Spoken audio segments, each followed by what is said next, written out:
사도행전 27장 20절에서 26절까지의 말씀입니다. 사도행전 27장 20절에서 26절, 신약성경 234페이지.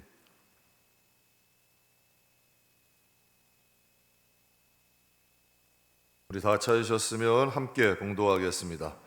여러 날 동안 해도 별도 보이지 아니하고 큰 풍랑이 그대로 있음에 구원의 여망마저 없어졌더라. 여러 사람이 오래 목지 못하였음에 바울이 가운데 서서 말하되, 여러분이요 내 말을 듣고 글에 대해서 떠나지 아니하여 이 타격과 손상을 면하였더라면 좋을 뻔하였느니라.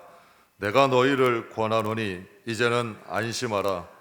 너희 중에 아무도 생명에는 아무런 손상이 없겠고 오직 배뿐이니라. 내가 속한 바 곧 내가 섬기는 하나님의 사자가 어젯밤에 내 곁에 서서 말하되, 바울아 두려워하지 말라. 내가 가이사 앞에 서야 하겠고 또 하나님께서 너와 함께 항해하는 자를 다 내게 주셨다 하였으니, 그러므로 여러분이여 안심하라. 나는 내게 말씀하신 그대로 되리라고 하나님을 믿노라. 그런즉 우리가 반드시 한 섬에 걸리리라 하더라. 아멘. 역주행의 하나님, 역주행의 하나님이란 제목으로 하나님 말씀 함께 은혜 나누겠습니다. 사도 바울은 복음을 전했다는 이유로 억울하게 재판을 받게 되었습니다. 제사장들은 그 재판을 빌미로 바울을 죽이려고 했습니다. 그래서 이 로마의 시민권을 가지고 있던 바울은 로마의 황제 가이사에게 재판을 신청해 로마로 가게 되었습니다. 오늘 본문은 바울이 죄수의 신분으로 로마로 향해 가는 배에서 있었던 이야기가 오늘 본문의 말씀입니다. 사람들이 이런 말 잘하죠. 인생은 모른다. 여러분, 이런 말들 많이 합니다. 우리 젊을 때는 어떤가요? 몸에 좀 잔뜩 힘이 들어갑니다. 내가 무엇인가 좀 할 수 있을 것 같죠? 근데 나이가 들수록 어떻게 될까요? 몸에 힘이 빠집니다. 순리에 순응하는 법을 배우게 되죠.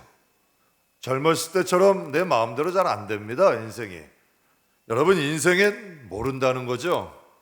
인생의 절대라는 단어 가능할까요? 야, 이건 절대 안 돼. 정말 안 되든가요? 이건 절대 돼. 그런 말이 통용이 되든가요? 인생의 절대라는 단어는 무색합니다. 이 세상도 인생도 변수가 정말 많죠. 바울이 로마로 향하여 가는 것은 재판받기 위해서입니다. 재판을 받으려고 로마로 갔는데 바울이 그곳에서 옥중서신이란 놀라운 하나님의 말씀을 기록하게 됩니다. 또 그곳에서 하나님의 복음을 전하게 되죠. 그런데 바울이 전한 그 복음이 장차 로마 제국이 기독교 국가로 만드는 밑거름이 됩니다. 그것뿐만 아니라 그 복음이 온 유럽과 온 세계에 퍼져나가는 발판이 되죠. 바울은 단지 죄수로 로마 땅을 간 건데 그곳에서 성경을 기록하게 되고 온 로마뿐만 아니라 유럽과 온 세계를 복음화하는 발판을 마련하게 되는 거예요. 바울 자신도 상상하지 못한 결과입니다. 여러분, 인간은 자신의 인생도 제대로 알지 못합니다. 내 자신조차도 책임질 수 없는 게 연약한 인간이죠. 그런데 여러분, 우리가 하나님의 일을 다 할 수 있을까요? 여러분, 우리가 하나님의 일을 어떻게 다 알 수 있겠습니까? 오늘 주보에 보게 되면 역전과 역주행의 차이란 글을 실었습니다. 역전, 이거 참 좋은 단어입니다. 운동 경기에서 역전하면 어떻게 되나요? 여러분, 운동 경기에서 지고 있다가 우리나라가 역전을 했어요. 다 흥분하죠. 큰 소리 지르고 함성을 지릅니다. 좀 뒤처져 있던 사람이나 팀이 역전하면 기분이 짜릿하죠. 여러분, 얼마나 행복하고 기쁜지 몰라요. 그런데 이 역전이라는 단어는 어느 정도 가능성이 있을 때 쓰는 단어입니다. 조금 더 노력하면 이길 수 있을 것 같고, 조금 더 여러분 노력하고 조금 더 힘쓰면 무엇인가 여러분 할 수 있을 것 같을 때, 이럴 때 역전이라는 단어를 씁니다. 그런데 여러분, 역주행이라는 단어는 좀 다르죠. 전혀 기대할 수 없었던 사람, 전혀 여러분 생각지도 못했던 사람이나 팀이 혜성처럼 드러나는 겁니다. 정말 기억 속에도 없었던 사람이 혜성처럼 드러나는 거죠. 잊혀진 사람, 전혀 기대할 수 없었던 사람이 인생이 180도 변해버린 거예요. 그래서 혜성처럼 드러나는 거예요. 전혀 기대하지 못했던 사람들이. 이게 바로 역주행입니다. 제가 목회를 하면서 경험하는 하나님은, 제가 목회를 통해서 만난 하나님은 역전보다는 역주행에 가까웠어요. 하나님은 역전하시는 하나님도 되는데, 제가 목회하면서 직접 맨 땅에서 개척하면서 하나님 일을 하면서 느낀 하나님은 역주행하게 하시는 하나님이야. 180도 상황을 바꾸고 기대할 수 없고 할 수 없을 것 같은 상황 속에서 일하시는 하나님, 그러니까 하나님은 역주행하는 하나님이에요. 사람은요, 지푸라기라도 잡을 게 있으면, 의지할 거 있으면 하나님 온전히 의지하지 않습니다. 지푸라기라도 내가 좀 의지할 것이 있고 붙잡을 것이 있으면 하나님을 온전히 의지하지 않죠. 그런데 인생에 의지할 것이 다 끊어지고 기댈 것도 없어지고 다 사라지면 그때서야 하나님을 온전히 의지하고 하나님만 바라보게 돼요. 바울의 인생은 역주행의 영속입니다. 바울은 핍박자입니다. 박해자입니다. 아주 여러분 못된 사람입니다. 그런데 그가 복음을 전하게 돼요. 180도 변한 거예요. 바울은 생전에 예수님을 보질 못했어요. 그래서 여러분, 바울이 여러분 복음을 전할 때 많은 사람들이 바울의 사도성을 의심했어요. 당신 예수님을 직접 못 뵀잖아. 당신은 사도가 아니야. 여러분, 하나님의 복음을 열심히 전했지만 여러분, 많은 사람들이 바울의 사도성을 의심했어요. 그런데 여러분, 역사가 지나서 지금 어떻게 평가되나요? 사도 중에 사도가 바울입니다. 정말 가장 영향력이 있었던 사도가 바울 아니에요? 사람들은 인정하지 않았어요. 사람들은 여러분 그를 비난했어요. 그러나 역사가 지나고 하나님은 바울의 사도 중에 사도로 인정한 거죠. 여러분, 재판받기 위해서 로마를 갔습니다. 그런데 여러분, 바울이 재판을 받으러 로마를 갔는데 그곳에서 여러분 로마의 복음화, 세계의 복음화의 길을 열었어요. 바울 자신도 상상하지 못했던 일들이 일어난 거죠. 바울의 인생은 역주행이에요. 다윗이 기름 부음을 받았습니다. 그리고 여러분, 물맷돌 하나로 골리앗을 이기는 놀라운 승리를 맛봤죠. 어린 나이에 군대 장관이 됐습니다. 이스라엘 모든 남녀노소가 다윗의 이름을 칭송했어요.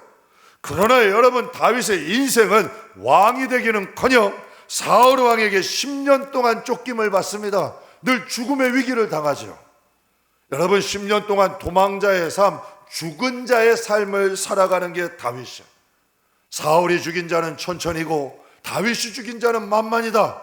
여러분, 다윗을 노래했던 백성들은 여러분 다 사라져가고 이스라엘 백성들의 기억 속에 다윗은 사라져가기 시작해. 잊혀진 이름이 되는 거예요. 다윗이 아무런 희망 없이 원수의 땅 블레셋에 있을 때에 하나님은 다윗의 인생에 역주행을 시작하십니다. 정말 다윗이 의지할 것 없고 사람들의 기억 속에서 다 사라졌을 때에 하나님은 다윗의 인생을 다시 역주행시키기 시작하죠. 사랑하는 성도 여러분, 하나님은 모든 사람들이 다 끝이라 생각할 그때, 여러분 내가 의지할 수 있는 것들이 없고 세상의 희망조차 사라졌을 때 하나님은 일하기 시작하십니다. 하나님은 역사하기 시작하는 거죠. 저는 오늘 말씀을 준비하면서 역주행이야말로 하나님이 일하시는 방법이다. 하나님은 역주행으로 일하십니다. 우리의 힘 필요 없습니다. 하나님이 여러분 우리의 재능 가지고 일하시는 거 아닙니다. 하나님은 여러분 하나님이 만들어서 일하시는 분이죠. 하나님은 우리의 힘, 우리의 재능 가지고 일하시는 것이 아니라 하나님의 능력, 하나님의 힘, 하나님의 지혜로 일하시는 거예요. 역주행이야말로 하나님이 일하시는 방법이에요. 그리고 여러분, 하나님을 표현하는 가장 적합한 단어가 저는 역주행의 하나님이라고 생각합니다. 정말 하나님을 표현할 수 있는 단어, 역주행. 인생이 생각하지도 못하고 감히 꿈꾸지도 못한 일들을 이루어 가시는 하나님. 우리는 여러모로 어려운 상황 속에서 있습니다. 여러분, 좌절하지 맙시다. 역주행의 하나님을 바라보는 믿음의 사람이 되시기를 주님의 이름으로 축복합니다. 바울은 로마를 가는 중에 유라굴라라는 큰 광풍을 만나게 됩니다. 여러분, 우리 인생을 살다 보면 바람 없는 인생 있나요? 우리 인생을 살다 보면 위기 없는 인생이 과연 있나요? 여러분, 인생에 위기가 없어 보이고 바람이 없어 보이지 아닙니다.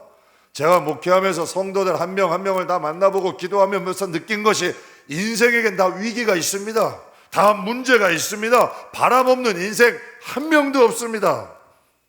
성도 한 분이 대화 중에 저에게 이런 말씀을 하셨어요. 목사님은 좀 되게 하는 은사가 있으신 것 같아요. 제가 자랑하려고 이 말을 하는 게 아닙니다. 저는 하나님이 되게 하시는 분이라는 걸 좀 알리고 싶습니다. 정말 하나님은 180도 역주행하게 하시는 하나님, 하나님께 붙잡힌 바가 되면 하나님이 되게 하시는 하나님이다. 전 이걸 좀 알리고 싶어요. 사람들이 이런 말을 해요. 사람 안 변한다. 정말 안 변할까요? 하나님을 제대로 못 만나니까 안 변하는 겁니다. 하나님을 제대로 만나면 변합니다. 삶이 180도 바뀝니다. 허준호 집사님, 삶이 180도 바뀐 사람 아닙니까? 정말 여러분, 하나님을 만나면 인생도 180도 바뀔 수 있습니다. 인생의 어려움, 하나님이 하시면 역주행 됩니다. 하나님이 붙잡으시고 하나님이 역사하시고 하나님이 정말 하나님만 의지한다면 인생의 역주행의 역사는 일어납니다. 여러분, 지혜 있는 성도는 어려움이 없게 해달라고 기도하지 않습니다. 정말 지혜로운 성도는 하나님, 나에게 어려움이 없게 해주세요. 이 환난이 없게 해주세요. 하나님, 나에게 길을 평탄하게 해주세요. 아니에요. 그 성도의 기도하는 방향이 아닙니다. 성도는 어려움을 이기게 해주세요.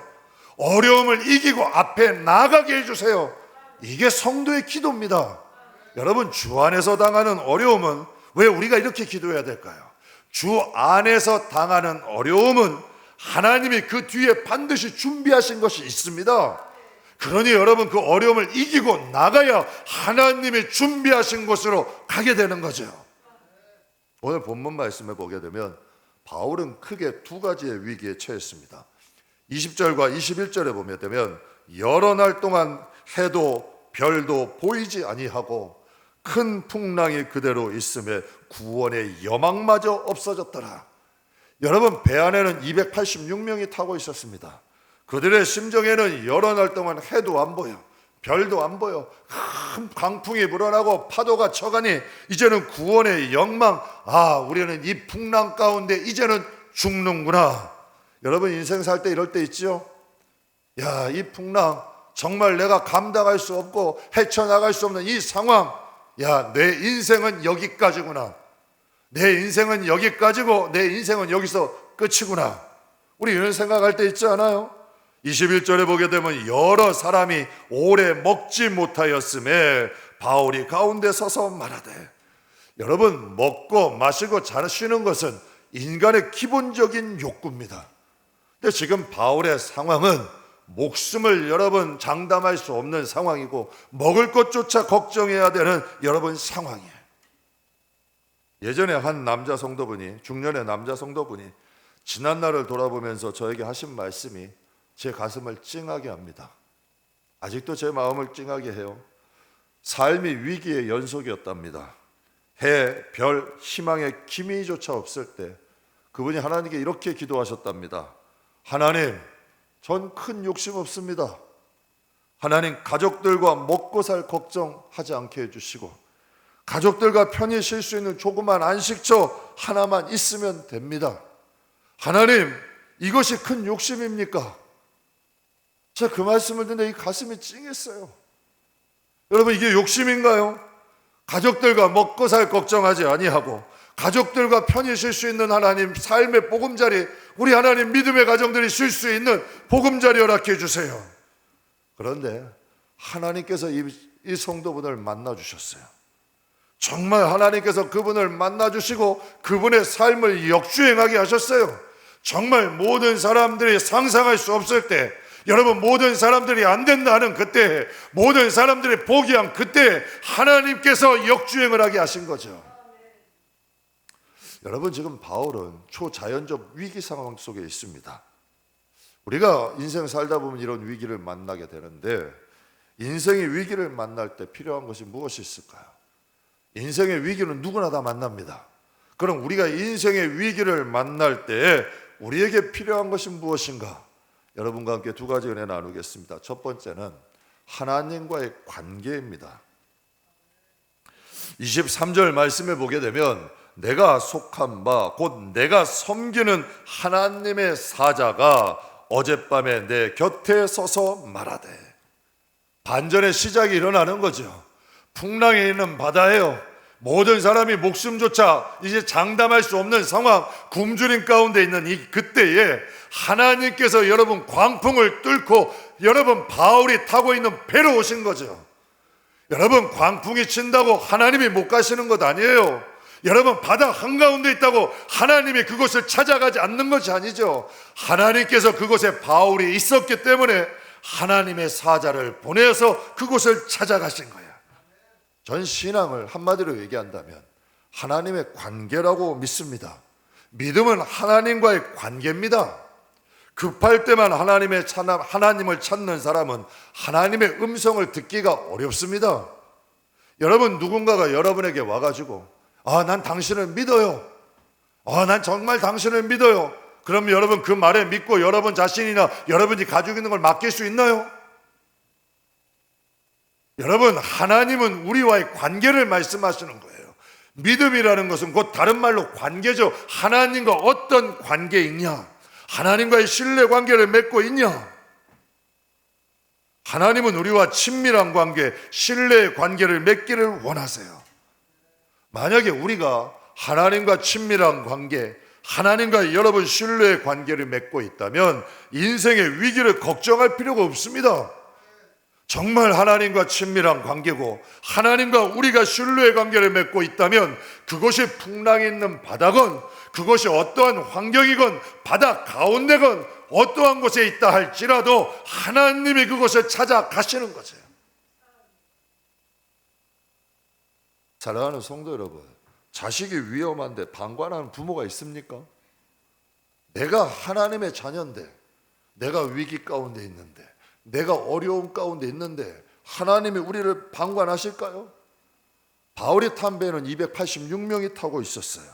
그러나 여러분, 그 많은 사람들 가운데에 오직 한 사람, 하나님은 바울을 찾아가신 거예요. 왜? 하나님과 친밀한 사람, 하나님과 여러분 신뢰의 관계에 있는 사람, 바울이 위험하니까 바울의 배를 하나님이 찾아가신 거죠. 잠언 8장 17절에 이렇게 말씀하십니다. 우리 같이 읽겠습니다. 나를 사랑하는 자들이, 간절히 찾는 자가 나를 만날 것이다. 나를 사랑하는 자들이 나의 사랑을 잊게 되고 나를 간절히 찾는 자가 나를 만날 것이다. 바울이 위기 가운데 있습니다. 바울이 힘든 가운데 있어요. 위경에 있습니다. 그때 하나님께서 바울을 찾아오셔서 바울에게 이렇게 말씀하세요. 24절에 말씀하십니다. 함께 봉독하겠습니다. 바울아, 두려워하지 마라. 여러분, 바울이 이 말씀을 들었을 때 어땠을까요? 기분이. 풍랑은 치고 있어요. 해와 별도 안 보여요. 인생의 위기 가운데 있어요. 곳곳에선 이젠 죽었다, 우리의 삶은 끝났다 외치고 있어요.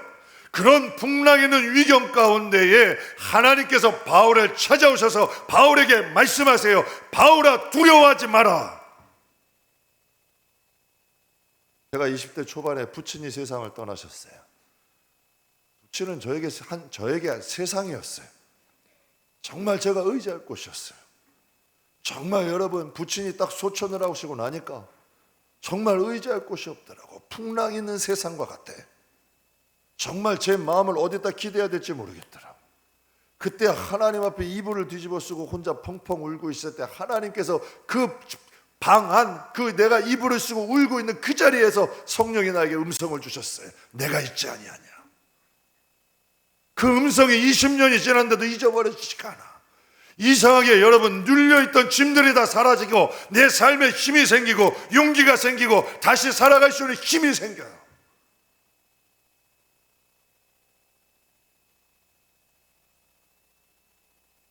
여러분, 바울은 신앙의 베테랑입니다.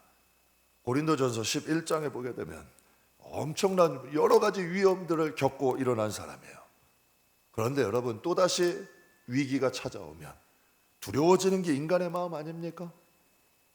여러분, 위기는, 어려움은 여전히 우리를 긴장하게 하지 않아요?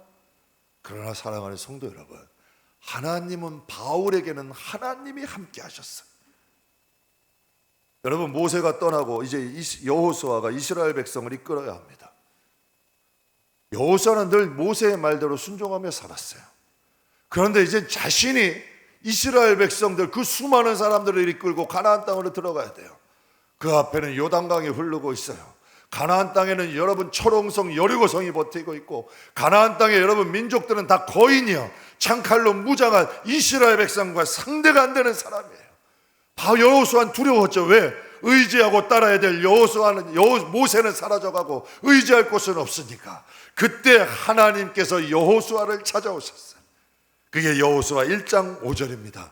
내가 모세와 함께 있었던 것 같이 너와 함께 있을 것임이니라. 내가 너를 떠나지 아니하며 너를 버리지 아니하리니. 누구나 두려움은 있죠. 여러분, 그러나 여호수아가 이 음성을 들었을 때 어땠을까요? 그래, 하나님이 모세와 함께 하셨는데, 그 모세와 함께 하셨던, 나의 죽은 모세와 함께 하셨던 하나님이 나와 함께 하신대. 내가 너와 함께 할 것이고 너를 떠나지 않고 너를 버리지 아니하신대. 여러분, 하나님의 음성이 여호수아에게 들려왔을 때 여호수아의 마음은 어땠을까요? 모세와 함께 하는 것과는 비교할 수 없는 든든함이 들었겠죠. 두려움은 사라져가고 그의 마음에 여러분 힘이 났겠죠. 여러분, 두려움이라는 것은 대적을 더 크게 보이게 합니다. 두려운 마음이 우리의 마음에 들어오면 나는 메뚜기 같이 보이고 대적은 산같이 보이죠. 그런데 하나님이 우리와 함께 하시면 대적이 작아 보이는 게 아니라 대적보다 더 큰 하나님이 나와 함께 하신다는 것으로 이 마음에 든든함이 듭니다. 정말 하나님이 나와 함께 하시니 대적이 여러분 작아 보이는 거고, 대적을 극복할 수 있다는 마음과 중심이 이 마음에 드는 거죠. 코로나 시대 제일 어려운 게 어딜까? 소상공인? 아니에요. 교회가 제일 어렵습니다. 소상공인은 보조라도 나오잖아요. 물론 어렵겠지만 교회는 보조가 없습니다. 전기세 하나도 보조 안 해줍니다. 교회는 스스로 살아가래요. 저는 성도들에게 어렵다는 말 못합니다. 개척 초기부터도 안 해봤고 앞으로도 하기 싫습니다. 왜? 성도가 나에게 하나님이 아니니까. 하나님이 목회하셔야 되니까. 나에겐 하나님이 계시니까. 그러나 코로나는 두렵더라고. 앞으로 어떻게 목회해야 되는가? 앞으로 여러분 이 교회를 어떻게 이끌어가야 되는가? 두려운 마음이 들었어요. 길어지니까 더 걱정과 염려가 되죠. 근데 하나님께서 저에게 두 가지를 말씀하셨습니다. 첫 번째, 어려운 가운데 너 믿음 세워라. 이거 어떻게 벗어날 생각하지 말고, 이거 어떻게 하려고 꽁수 부리지 말고 너 자신의 믿음 세워라. 두 번째로는 나에게 내 믿음을 한번 보여라. 이 어려운 시대에 너가 나를 믿고 있다는 거, 정말 너 나를 믿니 할 때 너가 나를 믿고 있다는 그 믿음을 보여라. 하나님이 두 가지 요구하셨어요. 어려운 가운데 내 믿음을 세우고 하나님 앞에 이 어려운 가운데 너의 믿음을 보여라. 두 가지에 집중했습니다. 어렵죠? 힘든 소식 여전히 들리죠? 여전히 두려움 소리들 많이 들리죠? 산 가다 보니까 눈초리도 없고 매스컴 들려오는 소리들 귀 기울이면 다 부정적인 소리 아니에요? 그런데 여러분, 두 가지에 집중했어요. 믿음 세우자. 하나님, 믿음 꺾이지 않게 해주세요. 나의 믿음이 이 세대의 여러 가지 압박에서 꺾이지 않도록 도와주세요. 이 어려운 가운데 하나님께 나의 믿음을 보여드리자. 정말 하나님, 이 어려운 가운데 내가 하나님 앞에 나의 믿음을 한번 보여드리는 계기가 되자. 여러분, 코로나 시대가 또 오겠습니까? 성경에 여러분 믿음의 선진들이, 아브라함의 믿음을 하나님께서 이삭을 바칠 때 하나님께서 아브라함에게 이렇게 말씀하셨어요. 내가 이제야 너가 나를 경외하는 줄 알겠다. 너 믿음 믿을게. 하나님께서 다윗에게 이런 말씀하셨죠. 내가 이새의 아들 다윗을 만나니 내 마음에 합하다.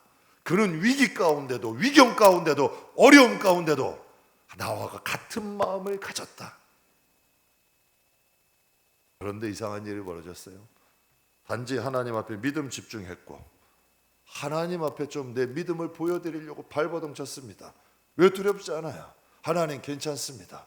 하나님은 하실 수 있습니다. 하나님, 더 기도하고 성도들과 함께 더 기도했어요. 이상한 일이 벌어지더라고. 하나님께 집중하니 삶의 문제가 해결돼. 저나 성도들이나 이 코로나 시대에 이 리모델링 가능합니까? 성도들도 몰라요. 어떻게 이게 가능한지. 저도 몰라요. 저희 또 가정에도 여러 어려움이 있었는데 가정에도 하나님이 기쁨을 주시더라고. 뭔지 물어보지 마세요. 자꾸 궁금한 눈으로 물어보세요. 그래야 나도 목회할 맛이 있는 거지. 가정에도 하나님께서 기쁨을 주시더라고. 정말 믿음에 집중하고 하나님께 내 마음의 믿음을 보여드리기 시작하니 하나님께서 삶의 문제를 해결해 나가시는 거예요. 여러분, 오늘 본문 말씀에 24절에 보게 되면 하나님께서 두려워하지 말라고 그러고 두 가지를 말씀하셨어요. 바울아, 너 지금 이 광풍이 풍랑이 이르고 정말 이 목숨이 위경에 있는 것 같은 두려움 가운데 있지만 바울아, 두려워하지 마라. 너는 가이사 앞에 가야 된다. 넌 여기서 죽지 않아. 넌 로마에 가야 될 사람이야. 그러니까 살아가는 성도 여러분, 성도는 사명 가지고 살아가는 겁니다. 성도는 하나님 앞에 내가 어떻게 해야 되는가, 하나님 앞에 사명으로 사는 사람이지, 여러분 인간의 건강으로 내 생명으로 사는 사람들 아닙니다. 하나님이 바울에게 말씀, 너는 가이사에게 가야 하기 때문에 너는 여기서 죽지 않아. 두 번째로는 또 하나님이 너와 함께 항해하는 자를 다 내게 주셨다 하였으니. 286명이 타고 있었어요. 하나님이 말씀하시는 거죠. 너와 함께 항해하는 자들을 다 너에게 주셨다. 여러분, 바울이 무슨 수로 286명을 지킵니까? 여러분, 바울이 어떻게 여러분 그 두려움 가운데 뚫고 로마로 갈 수 있습니까? 인간이 어떻게 집채만한 파도를 이길 수 있나요? 어떻게 여러분 인간을 스스로 지킬 수가 있겠습니까? 여러분, 위기 때가 다가오면 하나님을 더 가까이 해야 합니다. 위기 때가 다가올수록 하나님과의 관계를 잊어서는 안 됩니다. 위기 때가 가까울수록 어린아이처럼 순수하게 하나님 의지해야 합니다. 가끔 아이들이 저 책꽂이나 책꽂이, 우리 유아실에 가면 책꽂이가 높은데 제가 딱 유아실에 들어가면 목사님 하면서 그 책꽂이에서 뛰어내리는 거예요. 그럼 제가 얼마나 깜짝깜짝 놀라는지 몰라요. 제가 만약에 여러분 그 무거워가지고 피하면 어떻게 돼요? 아이들은 여러분 믿는 것은, 여러분 아이들은 진심으로 믿어요. 자기를 던지면서 믿는 거예요. 목사님 하면서 여러분 책꽂이가 그렇게 되면 저는 몸을 던져서 막아야 돼. 사랑하는 성도 여러분, 하나님 앞에 위기 때 믿음이라는 건 어린아이 같은 믿음입니다. 정말 내 자신의 모든 것을 다해서 하나님을 믿어드릴 수 있는 신앙. 여러분, 우리가 광풍이 다가올 때는 피할 생각을 하는 게 아닙니다. 광풍이 다가올 때는 피할 생각을 먼저 하는 게 아니라 하나님과의 나의 관계를 점검해야 합니다. 광풍이 다가오고 인생의 위기가 다가오고 어려움이 다가올 때는 하나님과 나와의 관계가 어떠한가를 돌아봐야 합니다. 왜? 하나님과의 관계가 든든하면 나는 넘어지지 않습니다. 넘어지더라도 다시 일어나게 되고 나의 삶은 망가지지 않습니다. 왜? 하나님이 함께 하시니까. 사랑하는 성도 여러분, 광풍은 누구에게나 오죠. 위기도 누구에게나 오죠. 우린 그럴 때 이 광풍을 어떻게 피해갈 것인가 생각하기보다 먼저 하나님과의 관계를 견고히 하게 하는 거예요. 그래야 할 때 살아가는 성도 여러분, 정말 삶의 자리에도 역주행이 일어납니다. 풍랑이 이런 장소가 기적의 장소가 됩니다. 풍랑이 일었던 장소가 간증의 장소가 됩니다. 풍랑이 일었던 장소가 찬양의 장소가 되는 겁니다. 여러분, 온 풍랑이 치고 바울은 죄수 중 한 명이에요. 286명 중에 그냥 평범한 한 사람이에요. 그런데 그 배에 위기가 왔어요. 그랬더니 여러분, 많은 사람들이 목숨이 위경에 이르렀다 하고 목숨조차 감당하지 못하고 줄이고 있을 때, 여러분, 풍랑의 장소 아니에요? 위기의 장소 아니에요? 그러나 바울에게는 무슨 장소예요? 하나님을 만난 장소예요. 간증의 장소예요. 찬양의 장소예요. 이게 바로 믿는 성도들이 살아가는 방법이죠. 사랑하는 성도 여러분, 우리 인생을 살아갈 때, 위기를 만날 때 하나님과 내가 어떤 관계인가를 돌아보십시오. 내가 하나님이 믿습니다가 아니라 하나님이 나를 믿으시는 걸 봐야 됩니다. 내가 하나님을 믿습니다 하고 여러분 오만 가지 딴짓하면서 세상과 살아가는 것이 아니라 정말 하나님이 나의 믿음을 믿으시는가, 하나님과의 나와의 관계를 봐야죠. 신앙은 다른 것 아닙니다. 하나님과 나와의 관계가 끊어질 수 없는 단단한 관계라면 하나님께서 우리의 인생을 붙들고 계신다는 걸 기억하시길 주의 이름으로 축복합니다. 두 번째로, 인생의 위기를 만날 때 필요한 것, 하나님에 대한 확신입니다. 하나님에 대한 확신. 25절 말씀을 보게 되면, 그러므로 여러분이요 안심하라. 나는 내게 말씀하신 그대로 되리라고 하나님을 믿노라. 사랑하는 성도의, 풍랑이 없어졌나요? 비가 그쳤나요? 배고픔은 사라졌나요? 단지 지금 바울이 여러분 이렇게 선포할 수 있었던 건 하나님의 말씀을 믿고 선포한 겁니다. 286명은 여전히 두려움 가운데 있고 공포 가운데 있었어요. 바울은 평범한 죄수의 신분이에요. 벤 로마 군인도 있었고 죄수와 여러분 선원, 다양한 신분의 사람들이 많이 있었어요. 그러나 여러분, 바울이 그 가운데서 자기가 뭔데? 자기의 위치가 뭔데? 그러나 여러분, 많은 사람들이 두려워하고 있을 때 죄수의 신분이었던 바울이 일어나서 담대히 외칩니다. 여러분 안심하십시오. 내게 말씀하신 하나님이 그 말씀대로 되리라는 것을 나는 믿습니다. 나에게 말씀하신 그 하나님을 나는 믿습니다. 저는 우리 교회에 이런 성도들이 많았으면 좋겠어요. 위기 가운데 정말 하나님을 만나고 위기 가운데 하나님의 음성을 듣고, 성도님들 힘내십시오. 비록 코로나 어렵지만 하나님이 함께 하실 겁니다. 이것이 자기의 말이 아니라 하나님의 말씀으로, 하나님의 축복으로, 하나님의 영권으로. 이 진정한 성도, 진정한 리더의 모습 아니에요? 저는 이 말씀을 듣는데 멋있다. 좀 이런 사람 되고 싶다. 인터넷에서, 신문에서 오만 가지 어려운 것들은 잔뜩 짚고 와가지고 교회 안에서 다 풀어놓는, 이렇대요, 이렇고 부작용은 이렇고 뭐는 이렇고, 다 불안한데, 어려운데, 힘든데 여기다 기름 껴주는 거예요. 그건 성도의 모습이 아니죠. 하나님 앞에 기도해서 성도들이 이렇게 세우고 세워주고 안전하게 이끌어갈 수 있는 것, 이게 진정한 성도의 모습이죠. 여러분, 이 시대는 말씀이 가장 흔한 시대가 이 시대예요. 스마트폰, TV, 라디오, 어디를 봐도 말씀의 홍수 시대 아니에요? 말씀이 가장 흔한 시대가 이 시대야. 그런데 이런 이야기 해도요, 말씀의 능력이 가장 나타나지 않는 시대도 이 시대야. 말씀이 가장 흔한 것도 이 시대인데 하나님 말씀의 능력이 가장 나타나지 않는 것도 이 시대야. 우리에게는 바울 같은 사람이 필요합니다. 하나님의 말씀을 믿고 책임질 수 있는 사람. 입으로만 말하는 것이 아니라 정말 책임질 수 있는 바울 같은 사람. 저는 우리 성도들이 이런 분들이 됐으면 좋겠습니다. 여러분, 히브리서 4장 2절에 이렇게 말씀하세요. 같이 봉독하겠습니다. 그들과 같이 우리도 들은 바 그 말씀이 그들에게 유익하지 못한 것은 믿음과 결부시키지 아니함이라. 똑같이 여러분 복음을 전한 바를 들은 자들이에요. 그러나 여러분, 그들에게 유익하지 못한 것은 듣는 자가 믿음을 결부시키지 못하다. 결부라는 것은 혼합하다, 섞다는 뜻입니다. 여러분, 복음 자체가 능력이 되진 않습니다. 여러분, 하나님의 말씀 똑같이 듣지만 모든 사람에게 다 능력이 되진 않아요. 복음 플러스 믿음이 결합될 때 능력이 되는 거지. 복음 자체가 능력이 아니라 복음에 믿음이 플러스되고 섞이고 결합될 때 하나님의 능력은 나타나는 거예요. 여러분, 본당 왼쪽 앞에 보면 스피커 큰 게 2대가 달려 있습니다.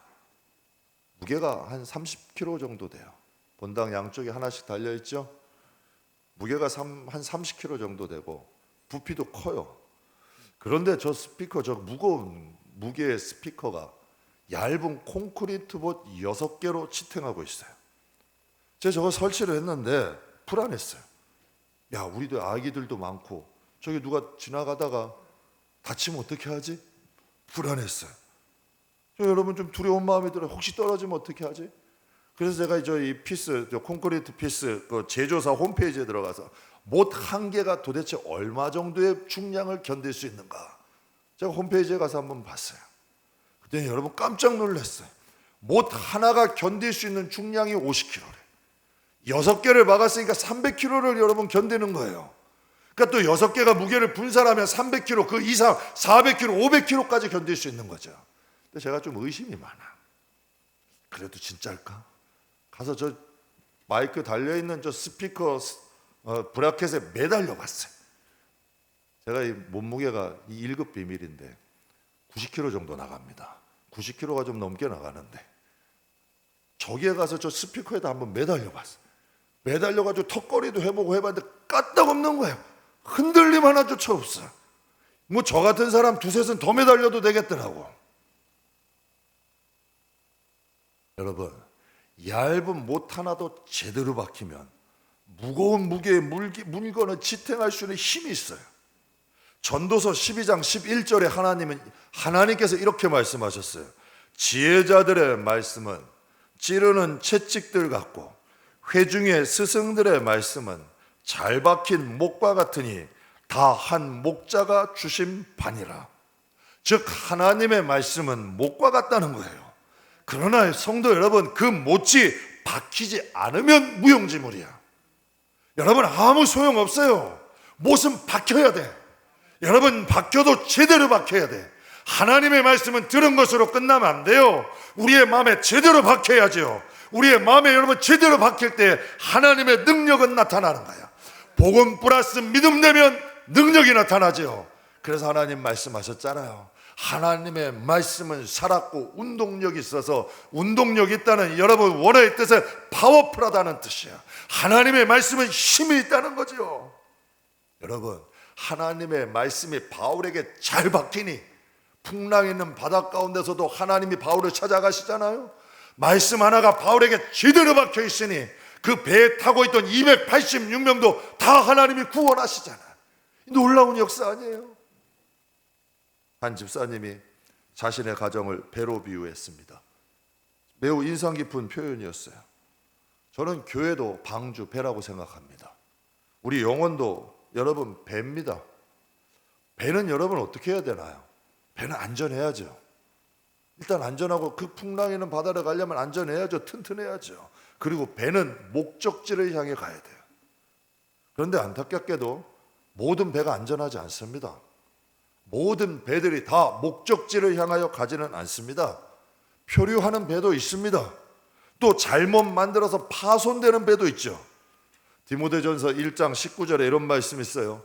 믿음과 착한 양심을 가지라. 어떤 이들은 이 양심을 버렸고 그 믿음에 관하여서는 파선하였느니라. 어떤 이들은 믿음과 신앙의 양심을 빼앗겨서 믿음이 파선했다는 거예요. 도둑질, 여러분 마귀를 표현할 때 그는 도둑질하는 자래요. 죽이고 멸망시키는 게 그들의 목적이래. 빼앗겼다는 거예요. 신앙의 양심, 하나님에 대한 믿음이 빼앗긴 거예요. 흔들린 거예요. 배가 파손돼 버린 거예요. 우리가 이 세상에서 우리를 지키는 게 아니라, 내 의지나 신념이 지키는 게 아니라 하나님에 대한 복음이, 하나님에 대한 믿음이 우리를 지키는 거예요. 바울의 신념이, 바울의 능력이 그를 지켰나요? 아니요. 바울 안에 박혀있는 하나님에 대한 믿음이, 바울 안에 박혀있는 그 복음이 그에게 살아있으니 하나님이 그와 함께한 자들을 지켜주시잖아요. 사랑하는 성도 여러분, 전 여러분이 각 가정에 바울이 되시길 주의 이름으로 축복합니다. 저는 저와 여러분이 우리 교회의 바울이 되기를 주의 이름으로 축복합니다. 바울은 많은 사람들 가운데 이 배에서는 평범한 한 사람이었어요. 그러나 그에게 하나님이 함께 하시니, 그리고 그에게 하나님의 말씀에 대한 확고한 믿음이 있으니 그와 함께한 자들을 하나님이 지켜주시잖아요. 그렇다면 여러분, 인생의 위기는 도대체 무엇입니까? 우리가 이 세상을 살아갈 때 인생의 여러 가지 위기를 만났는데 유라굴라 광풍이 우리의 위기입니까? 집채만한 파도가 우리의 위기인가요? 아니에요. 성도들에게 진정한 위기는 하나님의 음성이 들리지 않는 게 위기입니다. 하나님의 음성이 내 귀에 들리지 않는 것, 하나님과의 관계가 끊어진 것, 이게 진정한 우리 성도들의 위기입니다. 말씀 마무리하겠습니다. 하나님은 역주행하시는 하나님입니다. 아무것도 의지할 것이 없고 전혀 기대할 수 없는 위기라 할지라도 우리 바울처럼 하나님의 은혜와 또 하나님의 능력으로 정말 이 어려운 위기들을 돌파하는 믿음의 사람들이 다 되시기를 주님의 이름으로 축복합니다.